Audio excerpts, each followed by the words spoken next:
Good day, everyone. For today, we will be thoroughly discussing one of the global gender-based issue, which is preference for sons over daughters. First, we have to trace back the roots or the history of this gender-based preference for children.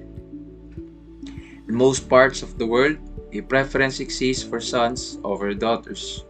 Worldwide, cultures do tend to value boys more than girls, which affects the overall gender ratio of boys to girls. For instance, China's preference for sons stretches back for centuries. Infanticide, the abandonment of girl babies, and favorable treatment of boys in terms of food and health has long produced a surplus of men. In the past 2 decades, the gap at birth has soared.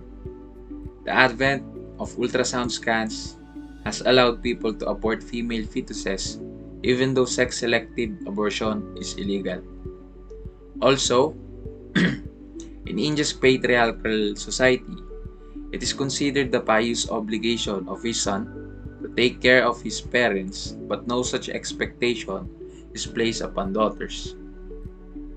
After marriage, a daughter is usually regarded as part of her husband's household and is generally expected to take care of her in-laws, but not her parents. As explained by S. Rajan, a demographic expert, the economics here is pretty straightforward. It's the culture that's to be blamed. The system, as it stands today, rewards the birth of a son while penalizing the birth of a daughter. In the US, Gallup surveyed Americans 10 times from 1941 to 2011, and their answers remained virtually unchanged. If they could have one child, 40% would prefer a boy and 28% a girl. In one smaller recent poll, when asked anonymously, over 71% of women expressed the desire for a son as a first child. Now, in the Philippine setting, we can say that this issue is not that rampant or extremely obvious. However, since the Philippines became the home of many Americans and Chinese immigrants, their culture and beliefs are somewhat adopted by the Filipino people. Though not directly linked to gender preference of parents, there are instances where abortion were believed to have transpired due to the gender of the child carried by the parents.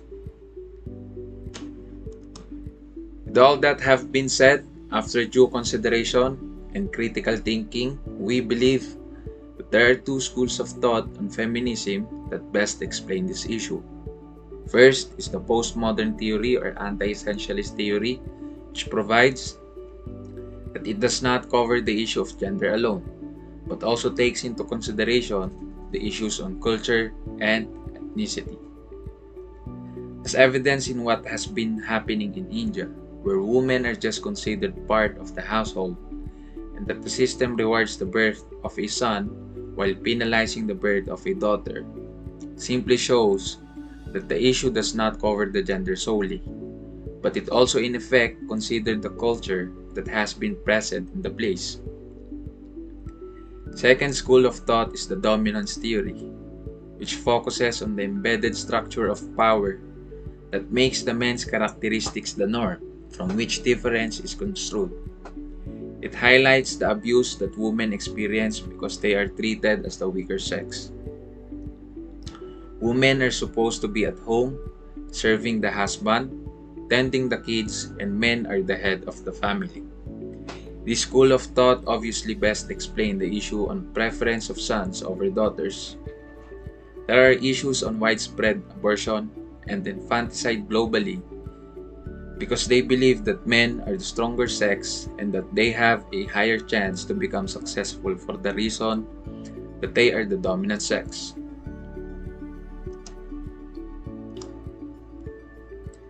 In line with the issue on preference on sons over daughters, the next question that shall be addressed is that what rights of women are violated. In application to Philippine setting, the rights violated are as follows. Article 2, Section 14 of the 1987 Constitution maintains that the state recognizes the role of women in nation building and shall ensure the fundamental equality before the law of women and men. Having gender preference over boys when commenced into an action such as female feticide on the premise of preferential abortion disregards a woman's life and in violation of the fundamental equality of men and women. Second is abortion. If it is committed, persons responsible shall be penalized under the revised penal code. In connection with the rights violated, let's see how and what laws are implemented to protect women from this violation.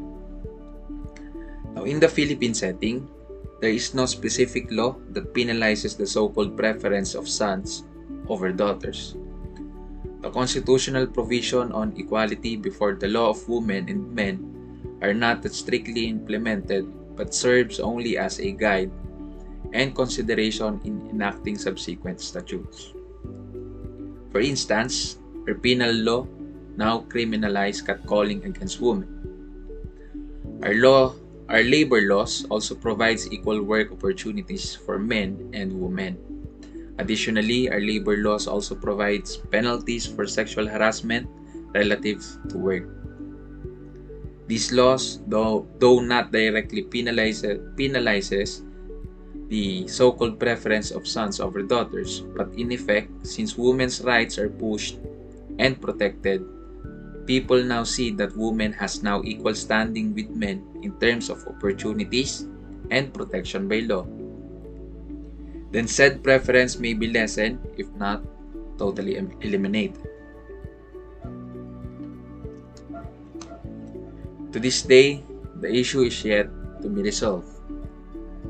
Hence, we believe that the action that we need to do is to spread awareness on the effect of gender preference. Through legislation, it would be possible to require on couples who intend to marry to be given an orientation and guidance on gender preference. Culture is there where it stands, but let our actions be guided with principles of equality as our Constitution provides us. Indeed, we are living in a world where majority of the population prefers boys over girls, having to believe that in India, a girl is culturally known and accepted to be as a liability. Thus, such insensitive belief would be detrimental to the nation's growth. Also, in America, polls revealed that they prefer having a boy than a girl. This is also a social pressure without regards to its consequences. Having a society that prefers boys would definitely have a social pressure against girls that would lead to discrimination on school admissions, to employment opportunities, or any other application. That would be all.